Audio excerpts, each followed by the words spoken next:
Welcome to দিতাশা রান্নাঘর। দিতাশা রান্নাঘরের পক্ষ থেকে সবাইকে স্বাগত। আজকে আমি আপনাদের দেখাবো ছোলা ভুনা। ছোলা ভুনা করতে যে যে উপকরণগুলো লাগবে: ছোলা 2 কাপ 7-8 ঘন্টা ভিজিয়ে রাখতে হবে। তারপর যে মশলাগুলো লাগবে: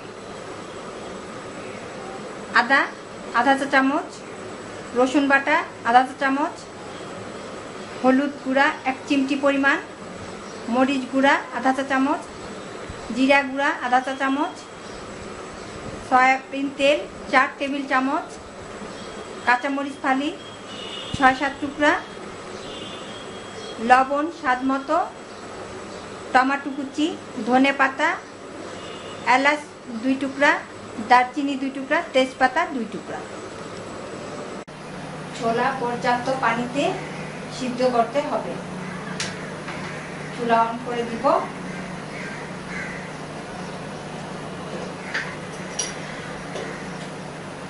লবণ আধা চা চামচ,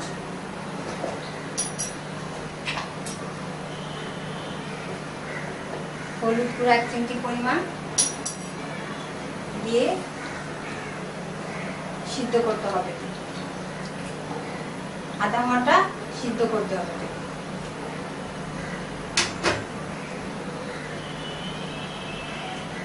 প্যানটি চুলায় দিয়েছি এবং চুলা অন করে দিয়েছি।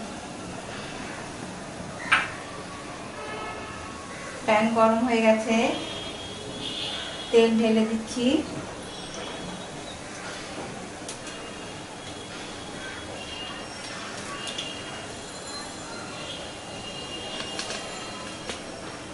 এখন দিয়ে দিব পেঁয়াজ কুচি,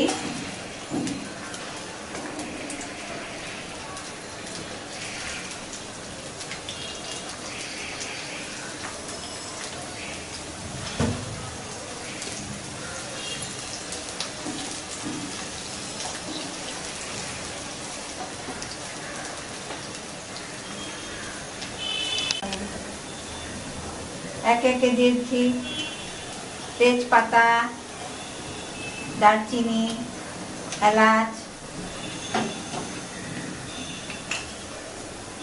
রসুন বাটা,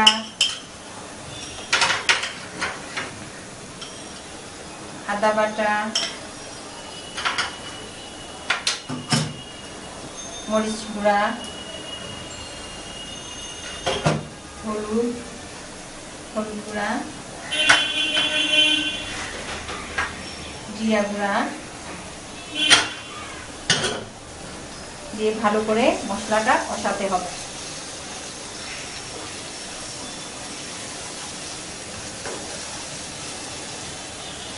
চুলার আঁচটা বাড়িয়ে দিতে হবে মিডিয়াম ভাবে।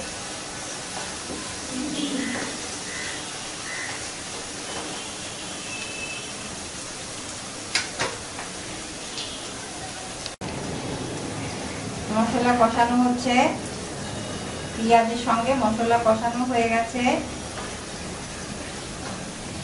সামান্য একটু পানি দিয়ে দিব।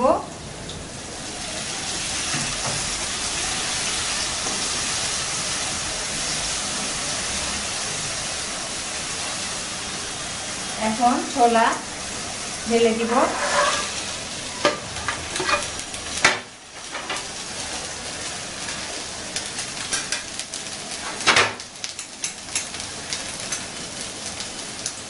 লবণ দিয়ে দিব স্বাদ মতো।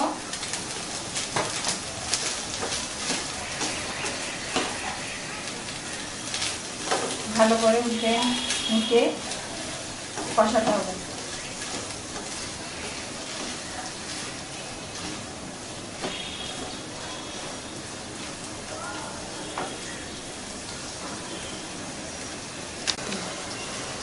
এখন দিয়ে দিচ্ছি টমেটো কুচি,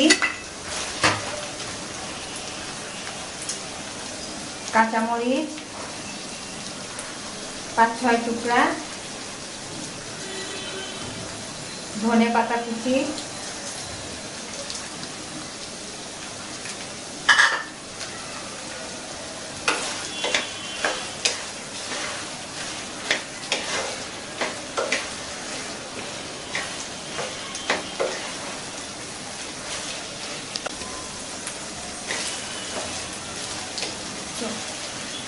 হয়ে গেছে আমার ছোলা ভুনা।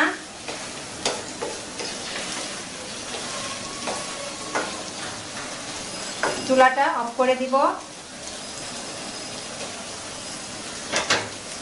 হয়ে গেল আমার সুস্বাদু মজাদার ছোলা ভুনাটি। পরিবারের সবাইকে নিয়ে উপভোগ করবেন, ভালো থাকবেন, সকলে সুস্বাস্থ্য কামনা করছি। বিতাশা রান্নাঘরের পরবর্তী ভিডিও দেখার আমন্ত্রণ রইল। আর সেজন্যই অবশ্যই বিতাশা রান্নাঘর চ্যানেলটি সাবস্ক্রাইব করুন, পেয়ে যাবেন আমাদের সকল ভিডিও। আল্লাহ হাফেজ।